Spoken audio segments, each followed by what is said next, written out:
TV में आप सभी का स्वागत है। आइए नजर डालते हैं आज की खास खबरों पर।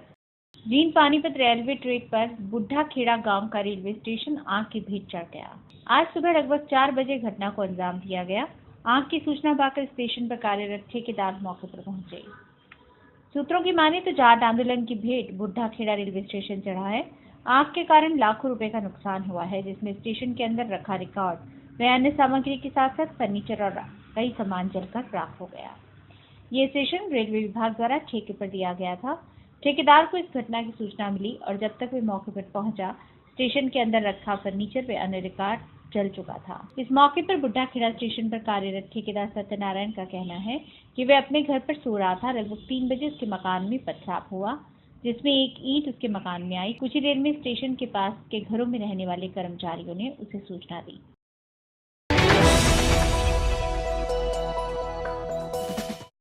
जाट आंदोलन के चलते बाहरी दिल्ली के सारे बॉर्डर सील कर दिए गए हैं।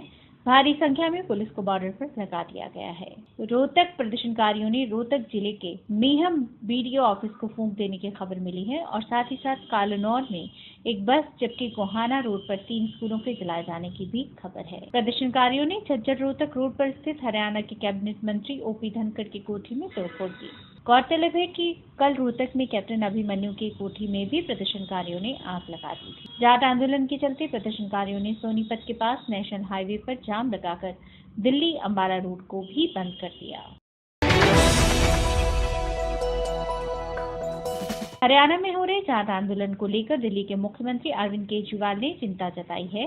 साथ ही साथ दिल्ली में पानी की किल्लत को लेकर भी चिंता जताई। जानकारी के अनुसार इस पूरे मामले को लेकर अरविंद केजरीवाल ने राजनाथ सिंह से मिलने का समय भी मांगा है। संत गुरु रविदास जी की 639वीं जयंती पर रोहतक में होने वाले राज्य स्तरीय समारोह को स्थगित कर दिया गया। हरियाणा के परिवहन एवं आवास मंत्री कृष्णलाल पंवार ने पत्रकार वार्ता में जानकारी देते हुए बताया कि रोहतक के चारों तरफ से सड़क मार्ग आरक्षण आंदोलन के चलते बंद है, इसलिए सरकार ने राज्य स्तरीय समारोह को स्थगित करने का निर्णय लिया है ताकि शांति की व्यवस्था बनी रहे और समाज में भाईचारा न बिगड़े। हरियाणा के परिवहन एवं आवास मंत्री कृष्णलाल पंवार ने कहा कि राज्य स्तरीय समारोह के स्थगित होने के बाद अब माननीय मुख्यमंत्री मनोहर लाल तथा वे खुद मौलाना विधानसभा क्षेत्र के बराड़ा क्षेत्र में मनाए जाने वाले संत गुरु रविदास जयंती समारोह में हिस्सा लेंगे। इस समारोह में कुरुक्षेत्र, यमुनानगर, अंबाला तथा पंचकुला जिले से भारी संख्या में लोग और सामाजिक संस्थाओं के प्रतिनिधि हिस्सा लेने पहुंचेंगे। मैंने अपने सभी साथियों से और सभी संस्थाओं से, जिसमें डॉक्टर भीमराव अंबेडकर सभा है, संत गुरु रविदास सभा है, भगवान महर्षि वाल्मीकि सभा है, संत कबीरदास सभाएं हैं, सभी सभाओं से विचार विमर्श करके हमने ये तय किया है कि अब हम जो रोहतक का जो कार्यक्रम है इसको पोस्टपोन करते हैं और इसके अलावा 21 फरवरी को ही समय 11 बजे मुलाना विधानसभा क्षेत्र की बराड़ा में एक विधानसभा है, उसमें हमने फैसला किया है कि हम संत गुरु रविदास जी महाराज की जयंती तो निश्चित तौर पर हमें मनाएंगे और उसके लिए हमने कुरुक्षेत्र जिला, यमुनानगर जिला, अंबाला जिला और पंचकुला जिला के जो हमारे सभी संस्थाएं हैं, जो माननीय मुख्यमंत्री की ऑलरेडी जो सभा है उसके अंदर जाकर के संत गुरु रविदास जयंती महोत्सव को बड़े धूमधाम से मनाएंगे। केंद्रीय सूक्ष्म लघु और मध्यम उद्यम मंत्री कलराज मिश्र ने कहा कि MSMI के लिए पंजीकरण प्रक्रिया का सरलीकरण कर इसे ऑनलाइन कर लिया गया है। हरियाणा के मुख्यमंत्री मनोहर लाल ने कहा कि वर्तमान सरकार के 15 माह के कार्यकाल के दौरान प्रदेश में ऐसी 2835 इकाइयां स्थापित की गई हैं। केंद्रीय मंत्री कलराज मिश्र और हरियाणा के मुख्यमंत्री मनोहर लाल शुक्रवार को केंद्रीय सूक्ष्म लघु और मध्यम उद्यम मंत्रालय द्वारा आयोजित किए गए उत्तरी क्षेत्र में MSMI पर एक क्षेत्रीय कॉन्फ्रेंस में बोल रहे थे। परंपरागत उद्योगों के पुनर्जीवन और संरक्षण बढ़ावा देने के लिए scheme of fund for regeneration of traditional industries, that is स्फूर्ति, इस स्कीम को हमने लागू किया है। Clusters, traditional clusters, rural functional clusters, thrust focus clusters, इस पर विशेष ध्यान केंद्रित किया है।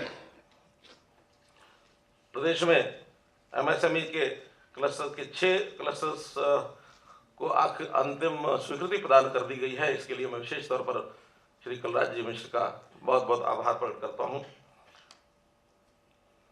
हरियाणा में आज लगभग 92,000 सूक्ष्म, लघु और मध्यम स्तर के उद्यम हैं, जिसमें वर्तमान इस एक सवा साल में 15 महीने में 2,835 इकाइयाँ स्थापित हुई हैं, जिसमें लगभग 2300 करोड़ रुपए का निवेश हुआ है और 50,000 लोगों को रोजगार मिला है एक छोटे से 15 महीने के कार्यकाल में।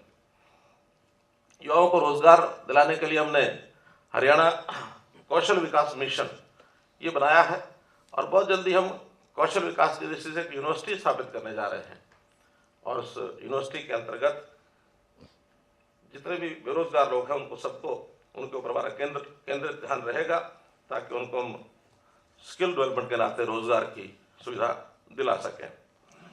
इसी प्रकार नौजवानों को रोजगार के अवसर उपलब्ध कराने के लिए इनोवेटिव प्रवृत्ति के जो लोग हैं, न्यू इनोवेशंस, इसके लिए स्टार्टअप वीकेंड कार्यक्रम ये प्रारंभ किया जा चुका है।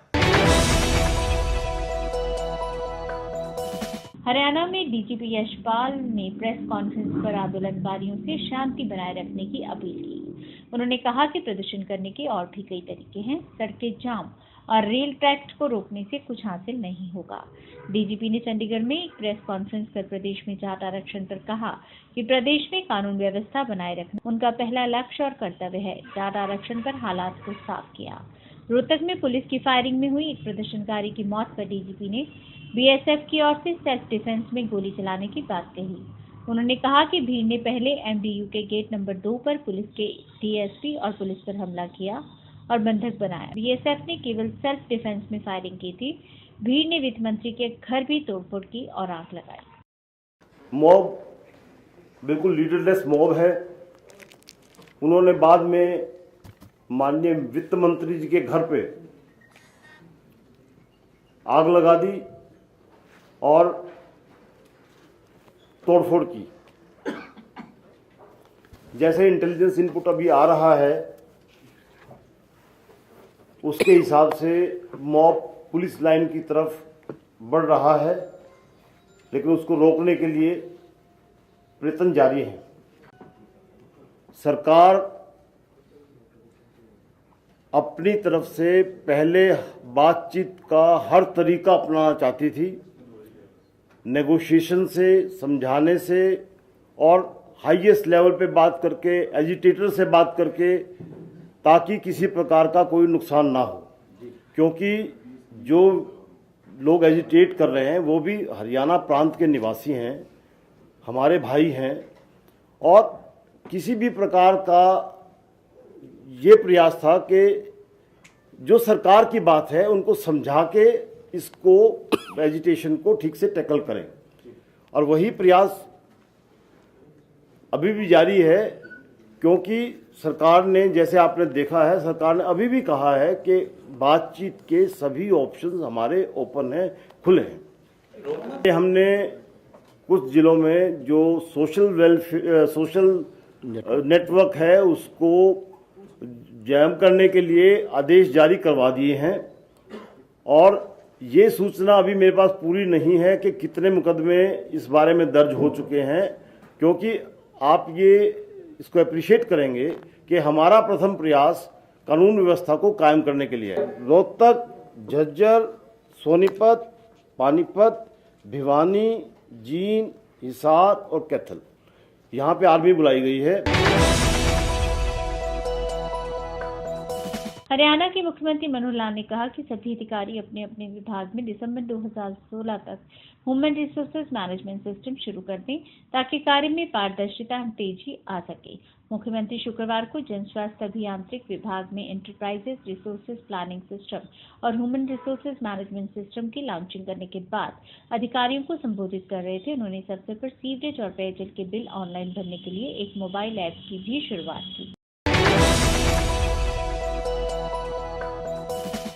पंजाब के भूतपूर्व मुख्यमंत्री बेअंत सिंह के 94वें जन्मदिन पर सरदार बेअंत सिंह मेमोरियल चंडीगढ़ में सर्वधर्म प्रार्थना सम्मेलन किया गया। इस प्रार्थना सभा में बेअंत सिंह परिवार के सदस्य गुरकीरत सिंह, रवनीत सिंह बिट्टू विधानसभा में विपक्ष नेता चरणजीत सिंह चन्नी और मोहाली में कांग्रेस विधायक बलबीर सिद्धू बेअंत सिंह को श्रद्धांजलि देने उपस्थित हुए। इस अवसर पर श्री ग्रंथ साहिब, बाइबल, गीता और कुरान का पाठ किया गया। पंजाब विधानसभा में विपक्ष नेता चरणजीत सिंह चन्नी ने श्रद्धांजलि देते हुए बेअंत सिंह के दिखाए मार्ग पर चलने का आह्वान किया और कहा कि राजनीतिक कारणों से बेअंत सिंह मेमोरियल की बिल्डिंग को अभी तक पूरा नहीं किया जा सका, जिसका उन्हें अफसोस है। सरदार बेअंत सिंह जी अमन ਅਤੇ शांति ਦੇ ਮਸੀਹ ਹੈ।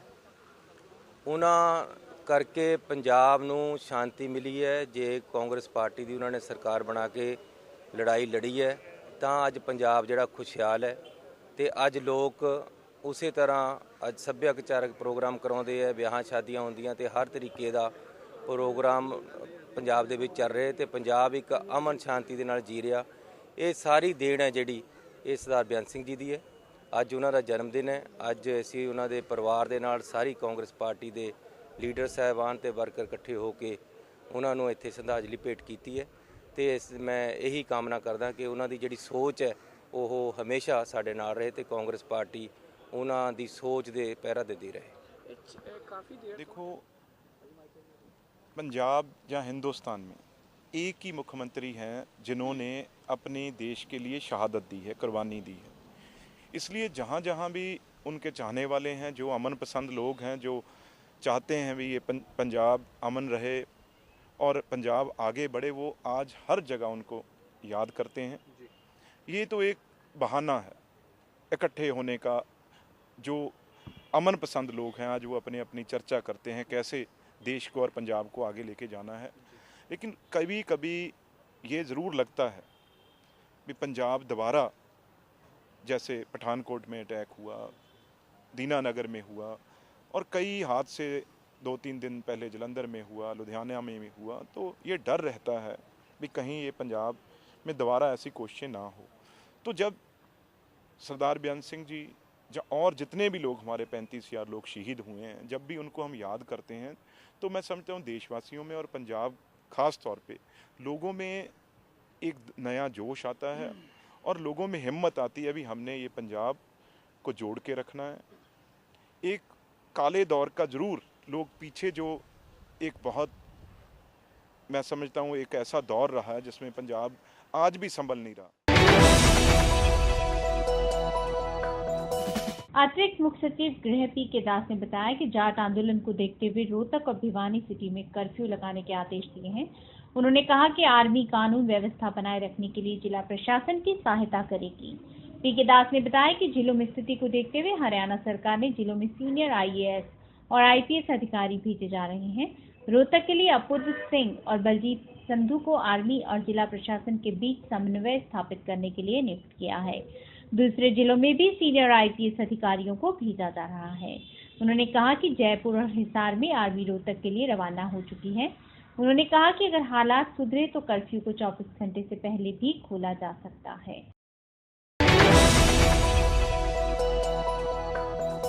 हरियाणा के पुलिस महानिदेशक के प्रदेश के बुजुर्गों और खापों से अपील की है कि वे अपने बच्चों को आंदोलन में शामिल न होने दें। वे शनिवार को चंडीगढ़ में पत्रकार वार्ता को संबोधित कर रहे थे। उन्होंने कहा कि जनता कानून व्यवस्था को बनाए रखने में सहयोग करे। हरियाणा के पुलिस महानिदेशक यशपाल सिंघल ने प्रदेश के बुजुर्गों और खापों से अपील करते हुए कहा कि वे अपने बच्चों को आंदोलन में भाग लेने से रोकें। उन्होंने बताया कि आर्मी की 13 कॉलम पहुंच चुकी हैं, 10 अन्य को एयरलिफ्ट किया जा रहा है और साथ ही पैरामिलिट्री भी पहुंच चुकी है। उन्होंने बताया कि आज स्थिति कल से बेहतर है और कानून व्यवस्था को हर हाल में कायम किया जाएगा।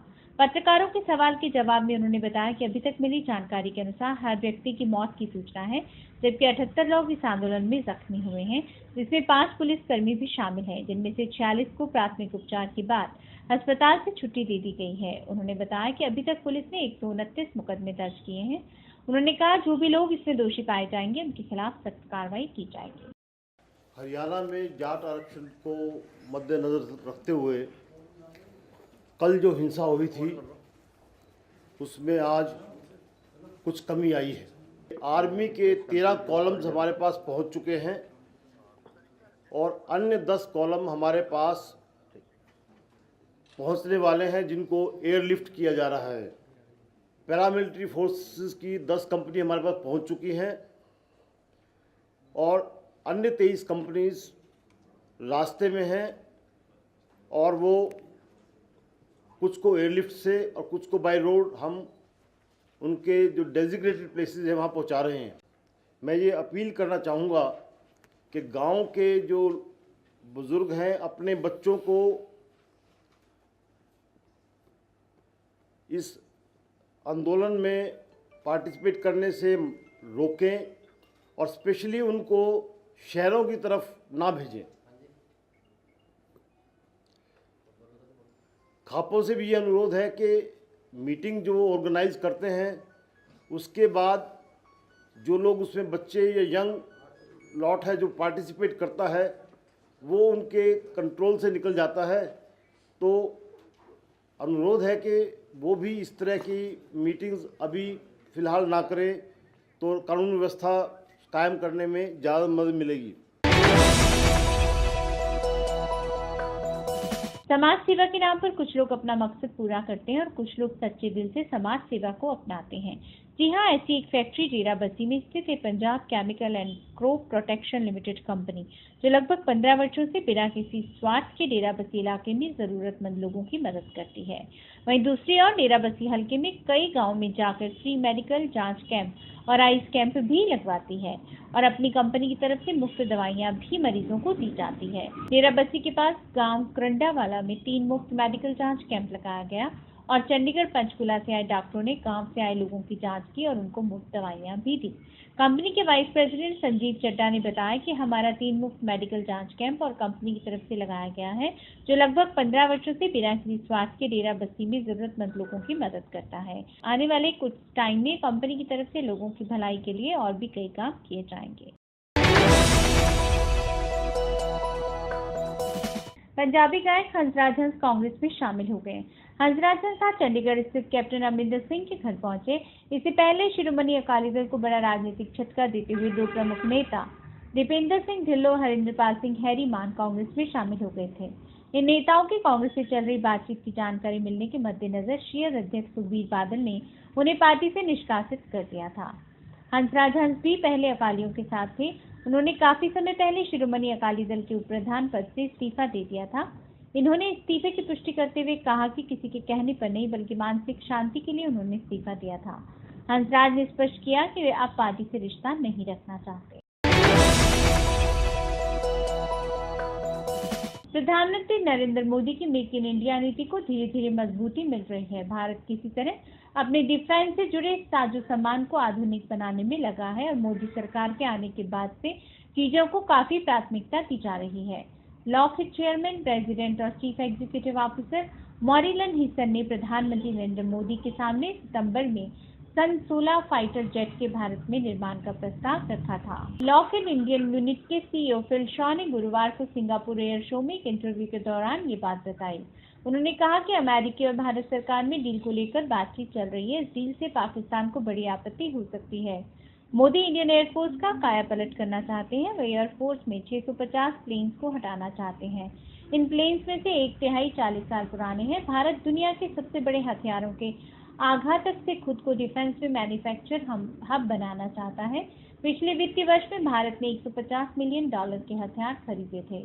पूरी दुनिया में $64 बिलियन का डिफेंस ट्रेंड है। यौन उत्पीड़न के आरोपी आसाराम की आज कोर्ट में सुनवाई थी। जानकारी के मुताबिक कोर्ट ने आसाराम मामले में सुनवाई टाल दी है और अब मामले में अगली सुनवाई 24 फरवरी को होगी। इसके अलावा खबर है कि सुप्रीम कोर्ट के एक जज ने आसाराम के खिलाफ रेप मामले में सुनवाई से खुद को अलग कर लिया है। जज ने अभियोजन पक्ष के एक गवाह के रहस्यमय ढंग से गायब होने तथा अन्य गवाहों पर हमले की सीबीआई से जांच कराने के अनुरोध की सुनवाई करने से अपने को अलग कर लिया है। वहीं जेल में बंद आसाराम के सहायक सतीश वाधवानी को भी जे.एंड.के पुलिस ने इंदौर से गिरफ्तार किया।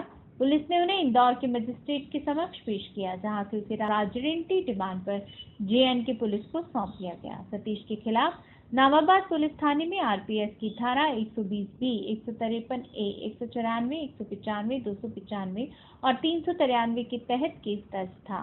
वाधवानी अब पहले आसाराम और उनके बेटे नारायण सिंह के ड्राइवर के रूप में 1994 से 2009 तक कार्यरत रहे।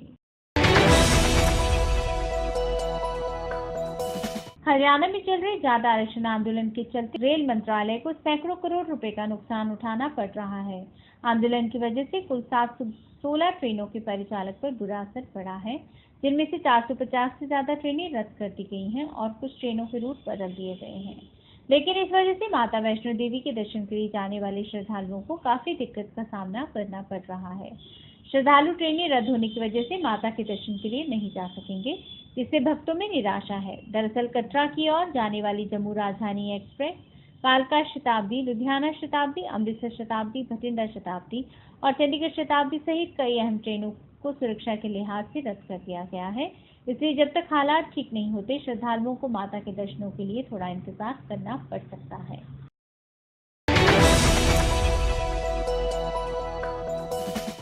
सिख गुरुद्वारा कमेटी के चेयरमैन मनदीप सिंह चीके ने बताया कि 1984 के दंगों की सीबीआई जांच की मांग को लेकर 22 फरवरी को गुरुद्वारा बंगला साहिब से मार्च निकालकर जंतर मंतर तक प्रदर्शन किया जाएगा। जीके ने पत्रकारों से बातचीत करते हुए आरोप लगाया कि 32 सालों से कांग्रेस पार्टी सिखों की लाश पर राजनीति करती आई है। अब अरविंद केजरीवाल की पार्टी राजनीतिक रोटियां सेक रही है। आज केजरीवाल को इस बात का जवाब देना चाहिए कि बिल्डर से रिश्वत मांगते हुए स्टिंग में कैद हुए इरमान को मंत्रिमंडल से बाहर का रास्ता क्यों दिखाया गया। जीके ने मुख्यमंत्री अरविंद केजरीवाल और सिख दंगों के आरोपी कांग्रेसी नेता जगदीश टाइटलर की मुलाकात की फोटो और सिख दंगों की जांच के लिए एसआईटी बनाने की फाइल होने की गुप्त होने की सीबीआई जांच कराने की भी मांग की है। कांग्रेस में पीपीपी के विलय से दूर रहने वाले पीपीपी के महासचिव गुरप्रीत सिंह भट्टी 21 फरवरी को आम आदमी पार्टी का झाड़ू थामने जा रहे हैं, जिससे फतेहगढ़ साहिब और खन्ना इलाकों में आपको बड़ा फायदा होता दिखाई दे रहा है। भट्टी ने आप में शामिल होने का फैसला दिल्ली में पार्टी कन्वीनर मुख्यमंत्री अरविंद केजरीवाल के साथ बैठक के बाद लिया। भट्टी का 21 फरवरी रविवार को प्रातः 10 बजे उनके गृह में आपके Punjab in charge Sanjay Singh, all India organisation building head Durgesh Pathak, Punjab convener Sucha Singh Chhotepur और सांसद भगवत मान समेत कई बड़े नेता पार्टी में स्वागत करने के लिए पहुंचेंगे। गुरप्रीत भट्टी ने बताया कि केजरीवाल के साथ मुलाकात में पंजाब के मुद्दों की और राजनीतिक हालात पर चर्चा की गई है। इस दौरान पंजाब के किसान, नौजवानों की बेरोजगारी और नशों के बढ़ते रुझान, इंडस्ट्री और व्यापार के मुद्दों पर बातचीत हुई। आपके पास इन सभी मुद्दों का ठोस हल है और इस बैठक से उनको काफी संतुष्टि हुई है, इसीलिए वे आप आदमी पार्टी को ज्वाइन करना चाहते हैं।